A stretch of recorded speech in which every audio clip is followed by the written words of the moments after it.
They brought weapons. He brought food. And that changed everything. Instructor said, "Capture the beast." Human brought it back calm, fed, and wearing a harness. The first thing the cadets learned about the planet was not its gravity, or its toxic winds, or the towering basalt forests that split the sky like jagged glass. The first thing they learned was fear. Not the kind that crept in quietly and whispered doubts. This fear was immediate, physical, primal. It hit the body before the mind had time to rationalize it. It tightened the lungs, sharpened the senses, and whispered a single, undeniable truth. You do not belong here. The Academy transport settled onto the landing pad with a low mechanical groan, its stabilizers hissing against the alien atmosphere. Through the reinforced viewport, Cadet Alara Venn stared at the world below, a shifting tapestry of gray-black terrain and pale, flickering light. The ground looked alive, though she knew it wasn't tea. At least, not in the way she understood life. "Welcome to Karos 9. The instructor's voice crackled over the internal comms. "Try not to die." A few nervous laughs echoed through the cabin, but they died quickly. No one thought it was funny. Alara tightened the straps on her suit and glanced across the row at the other cadets. There were 12 of them, selected from across the Confederation, bright, ambitious, and utterly unprepared. She recognized most of them by reputation. Top of their classes, tactical prodigies, biologists, engineers, strategists, and one human. He sat near the back, leaning slightly forward, elbows resting on his knees, gaze fixed on the viewport. His name was Elias Rook. Quiet, observant, unremarkable, at least on paper. But there was something about him that unsettled Alara, not because he seemed dangerous, but because he didn't seem afraid. Everyone else felt it. The weight of Karos 9 pressing down on them like a living thing. But not him. The ramp lowered with a heavy thud, and the atmosphere rushed in dry, metallic, tinged with something faintly organic. It smelled like rain on iron. "Instructor Cade." The voice continued, now louder as he stepped onto the ramp ahead of them. "You will follow my instructions precisely. Karos 9 is classified as a Class 7 predatory ecosystem. That means everything here either wants to kill you, eat you, or use your corpse as a breeding ground." Another pause. "Try not to encourage any of those." They disembarked one by one, boots crunching against the brittle surface. The sky above was a dull, ashen gray, broken by distant streaks of light that pulsed like veins across a massive, unseen organism. Alara's suit sensors flickered as they adjusted to the environment. Temperature, tolerable. Radiation, minimal. Atmospheric composition, breathable, but with a cautionary note. "Stick close," Cade said. He was tall, broad-shouldered, with a face that looked carved from stone. His eyes scanned the horizon constantly, never resting. They moved as a group toward the training zone, a wide, open expanse bordered by those towering basalt structures. From a distance, they looked like petrified trees, their branches twisted and reaching. Up close, they were worse. They hummed, a low, almost imperceptible vibration that resonated through the ground and into the bones. Alara felt it in her teeth. "What is that?" one of the cadets whispered. "Life," Cade replied. "Or something like it." He stopped in the center of the clearing and turned to face them. "Your assignment is simple," he said. "You will each capture a native organism and return it here alive." Silence. Alara blinked. "Capture. Alive," Cade repeated. "Unharmed. You have 6 hours." "That's insane," someone muttered. Cade's gaze snapped to them. "Out there," he gestured to the alien landscape, "is a living system that has evolved for millions of years without your input. It doesn't care about your intelligence, your technology, or your feelings. If you want to survive in this universe, you need to understand it." He paused. "Not dominate it, not destroy it. Understand it." His eyes swept over the group. "Dismissed." They scattered. Alara moved cautiously, her boots crunching against the brittle ground as she scanned for movement. Her suit's sensors pinged intermittently, detecting heat signatures that vanished as quickly as they appeared. Everything here was watching. She knelt near a cluster of crystalline growths, their surfaces reflecting the dim light in fractured patterns. A small creature darted between them fast, low to the ground, its body a blur of gray and white. Alara activated her capture net, a compact device that expanded into a shimmering mesh of energy. She waited, timing her breath, then lunged. The net snapped shut. For a moment, she thought she had it. Then the creature screamed. It wasn't a sound she had ever heard before, high-pitched, layered, almost harmonic. The ground beneath her trembled. The basalt structures hummed louder. And something answered. Alara froze. From the shadows beyond the clearing, a shape emerged, massive, sinuous, its body rippling like liquid metal. Eyes, too many of them, glowed faintly along its elongated head. The creature in her net shrieked again. The larger one moved. "Run!" someone shouted. Alara didn't hesitate. She dropped the net and bolted, heart pounding as the ground shook beneath her feet. Around her, the other cadets scattered, their orderly formation dissolving into chaos. Behind her, she heard the impact, heavy, devastating, the air filled with the sound of tearing metal and bone. She didn't look back. When she finally reached the clearing again, gasping for breath, only half the cadets had returned. Instructor Cade stood at the center, arms crossed. "Time is up," he said calmly. Alara staggered to a stop, her mind racing. "That wasn't tea. We weren't prepared." Cade finished. "Correct." One by one, the others trickled in, some injured, some empty-handed. No one had a captured organism. No one except one. A soft murmur rippled through the group as Elias Rook stepped into the clearing. At first, Alara didn't understand what she was seeing. Then it moved. The creature beside him was enormous, easily twice his height at the shoulder. Its body coiled and muscular, its skin a shifting pattern of dark gray and pale silver. The same species that had charged them earlier. But it wasn't attacking. It walked calmly at his side, and around its neck, secured gently but firmly, was a harness. Elias held the lead in one hand, his expression neutral. The creature lowered its head slightly, its many eyes blinking in slow, deliberate patterns. It looked relaxed, fed, tamed. The clearing fell silent. Cade's gaze locked onto the human. For the first time, something flickered across his otherwise stoic face. "Explain," he said. Elias shrugged slightly. "It was hungry." Alara stared. "Hungry?" He nodded. "The smaller one she tried to catch." He gestured toward her. "Was it juvenile?" It called for help. The adult came to protect it." He paused. "I figured if I approached it as a threat, it would respond in kind. So I didn't." Cade stepped closer, circling the creature cautiously. It watched him, but didn't react. "In the harness?" Cade asked. "Improvised," Elias said. "From my pack straps." "And how did you convince it to cooperate?" Elias hesitated, as if the answer were obvious. "I fed it." Silence. "With what?" someone asked. Elias pointed toward the edge of the clearing. "There's a species of burrowing animal. High protein. I caught a few. Brought them back. Kept my movements slow. Didn't make eye contact. Offered food." He shrugged again. "It worked." Alara's mind reeled. That's not how predators work." Elias looked at her. "That's exactly how predators work." He reached out and placed a hand gently against the creature's neck. It leaned into the touch, its massive body relaxing further. "It didn't want to fight," he said quietly. "It wanted to eat." Cade studied him for a long moment. Then he nodded. Lesson complete. The cadets exchanged glances. Confusion and disbelief etched across their faces. Cade turned to address them. "You were told to capture a beast," he said. "Most of you assumed that meant overpowering it, subduing it, dominating it." He gestured toward Elias and the creature. "He understood something you didn't." Cade's voice hardened.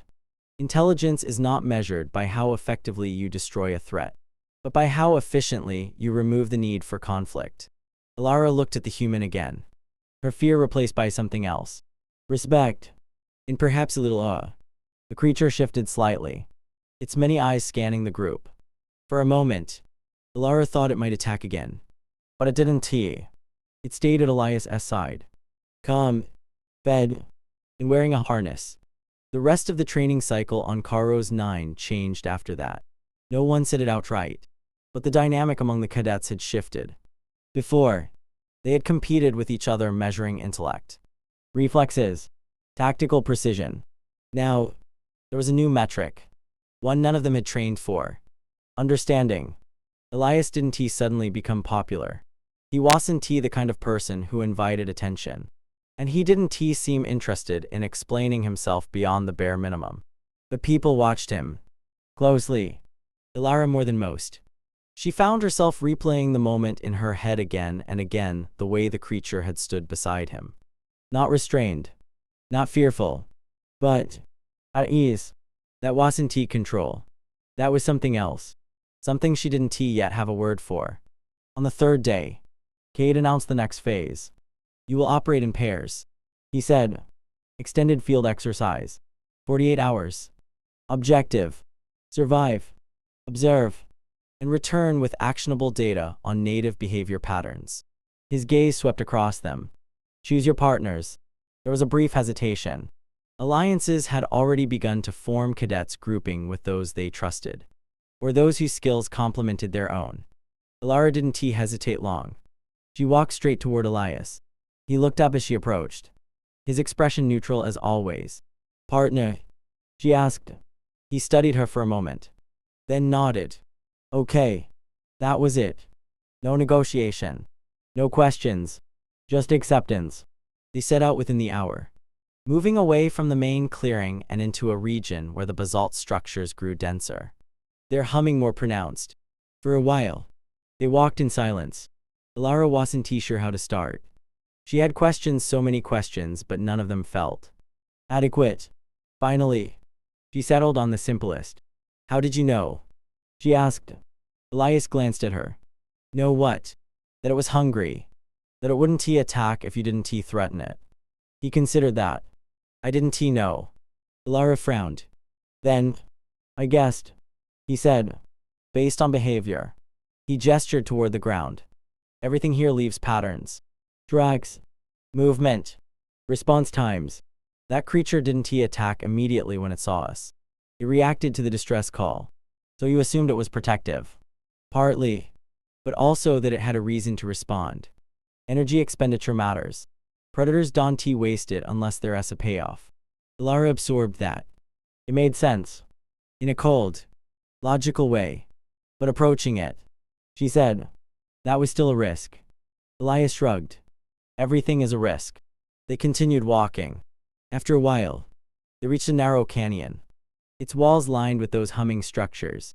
The sound here was stronger, almost rhythmic. Elias stopped. Listen, he said. Ilara tilted her head, focusing on the sound. At first, it was just noise, a low, constant vibration. But then she noticed something else.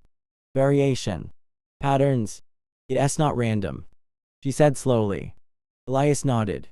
It's communication. Her eyes widened. Between the structures, or something inside them. They moved closer, scanning the surfaces. The basalt wasn't smooth, it was layered, almost organic in texture. Thin lines ran along its length, pulsing faintly in time with the hum. Ilara activated her scanner. There's energy flow, she said. Low level, but consistent. Elias crouched, placing a hand against the surface. The hum shifted, just slightly, but enough to notice.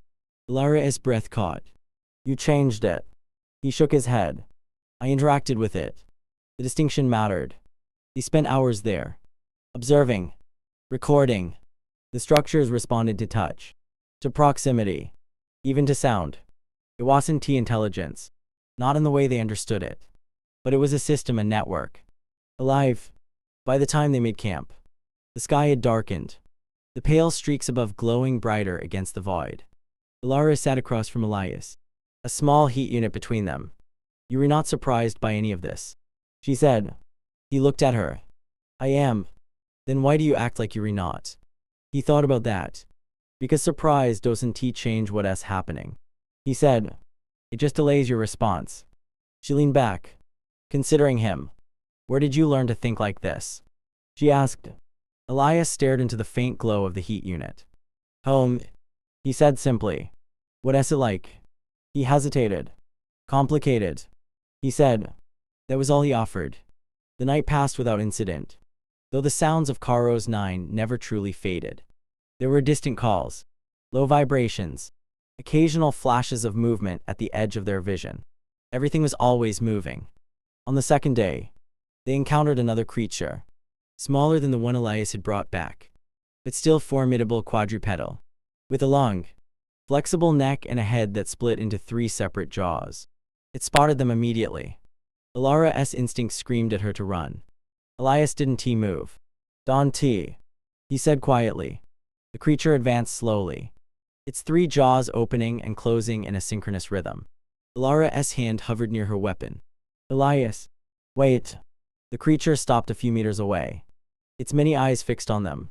Elias slowly reached into his pack. Alara tensed. He pulled out a strip of dried meat left over from their supplies and placed it gently on the ground between them. Then he stepped back. The creature hesitated. Then, cautiously, it approached the offering. It sniffed. One of its jaws extended, snapping up the meat. It retreated a step, chewing, watching. Elias didn't move. Neither did Alara. After a moment, the creature turned and disappeared into the canyon. Alara exhaled, her entire body trembling. That shouldn't have worked, she said. Elias shrugged. It didn't have a reason to attack us. Now it has a reason not to. She laughed softly, a mix of relief and disbelief. You're rewriting everything we've been taught, she said. He shook his head. No, I am just paying attention. When they returned to the clearing at the end of the exercise, they weren't the only ones with data. The other pairs had learned too, though not always easily. There were injuries, close calls, moments where survival had come down to luck rather than understanding.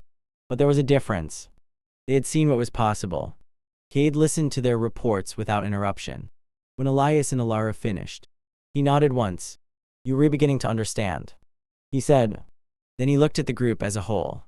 This is why you're here, he said. Not to prove you're the strongest. Not to show you can dominate a hostile environment. He gestured toward the alien landscape beyond the clearing. But to learn how to exist within it. He paused. Because out there, he added, his voice quiet but firm, are things far more dangerous than anything on Karo's 9. Alara felt a chill run through her. Things that think, Cade continued. Things that plan. Things that see you not as an invader, but as an opportunity. His gaze lingered on Elias for a fraction of a second. And when you meet them, he said, you will need more than strength. The lesson stayed with them. Weeks passed. Training intensified. The cadets will push further, deeper into Karo's 9's ecosystem, forced to adapt, to observe, to survive. And slowly, they changed. They moved differently, thought differently, reacted differently. They stopped seeing the world as something to conquer, and started seeing it as something to understand. Elias remained at the center of that shift not by design, but by example. He didn't lecture, didn't lead in the traditional sense. He simply acted, and others followed. Alara found herself doing things she never would have considered before, pausing instead of reacting, observing instead of engaging. It didn't always work. Sometimes, the old instincts were right, but more often than not, they weren't. The final test came without warning.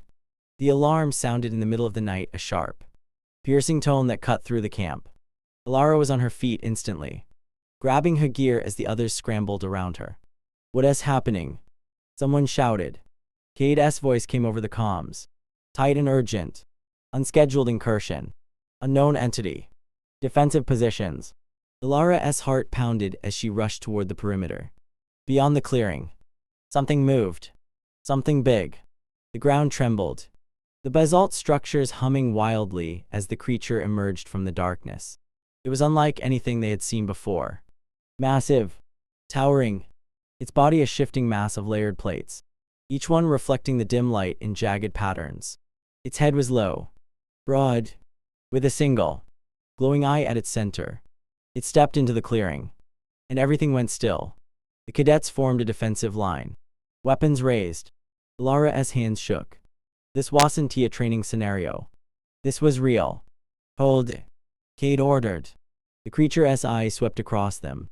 Its gaze slow. Deliberate. Assessing. Alara felt it, an intelligence behind that gaze. Not animal. Not instinct. Something else.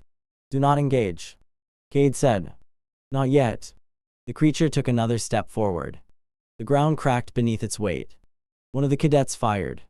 The energy bolt struck the creature's outer plating and dissipated harmlessly. The creature turned its eye toward the shooter. And moved. Fast. Faster than something that size had any right to be. It closed the distance in a heartbeat. Its massive limbs slamming into the ground where the cadet had stood a second before. Chaos erupted. Fall back. Cade shouted. The line broke. Cadets scattering as the creature advanced. Alara stumbled. Her footing slipping on the fractured ground. This was it. They couldn't fight this. They couldn't outrun it. Wait. The voice cut through the chaos. Elias. He stepped forward. Directly into the creature's path. Alara. Don T. Someone started. But he was already moving. Slowly. Deliberately. The creature's eye locked onto him. Everything else faded. No one moved. No one breathed. Elias stopped a few meters away from the towering entity. And then, very slowly, he did something no one expected. He knelt. The gesture was simple. Non-threatening. Submissive. Even. The creature paused. Its massive form loomed over him. Its single eye glowing brighter. Elias reached into his pack. Alara's heart nearly stopped. He pulled out a small container, one of their ration packs, and placed it gently on the ground. Then he leaned back and waited. The creature lowered its head, its eye fixed on the offering. For a long moment, nothing happened. Then, slowly, one of its limbs extended. It touched the container, crushed it. The contents spilled onto the ground. The creature paused. Then, cautiously, it lowered its head further. It tasted the food. Another pause. Then it ate. The tension in the clearing shifted. Just slightly. But enough. Elias didn't move. Didn't speak. He simply remained there. Still. Calm. The creature finished the food. Lifted its head. And looked at him. Alara held her breath. This was the moment. The decision. Attack. Or. The creature stepped back. Slowly. Deliberately. It turned. And walked away. The ground trembled as it disappeared into the darkness. Silence fell over the clearing. No one spoke. No one moved. Finally, Cade exhaled. Stand down, he said quietly. The cadets lowered their weapons, their minds struggling to process what they had just witnessed. Alara stared at Elias as he stood, brushing dust from his knees. She began, her voice shaking. You just faced that thing. And fed it.